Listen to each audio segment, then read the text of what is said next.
So that's one context where I see a little similarity to this border conflict.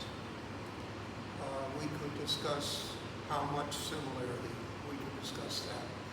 Another thing that's a human interest example having to do with American activities, military activities in the Pacific.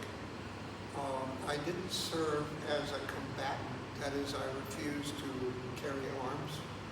I volunteered to carry a stretcher, to take people from the front lines of conflict when we were fighting Vietnam. But they didn't call me. So what I did instead was I volunteered as an educator for the University of Maryland Far East Division, and I taught courses to the servicemen on death and dying, ethics, and Asian culture.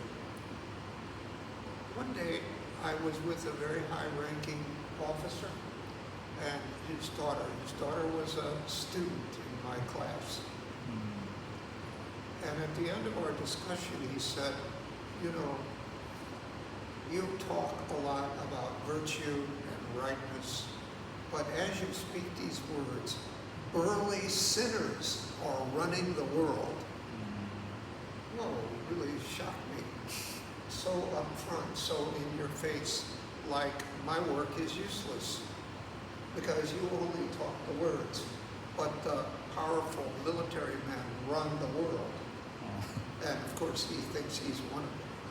So, I don't know what to say. I guess it's a memorable experience that shows the way in which American military engaged in incursions where I don't think anybody could say they had any right to do so, who were ethically thinking people.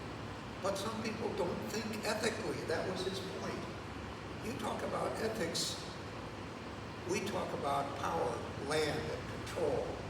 So now let's fast forward into the present. You know, we have a Myanmar, Cambodia border issue. Where do we go from here? Maybe I would like to hear a voice from Myanmar.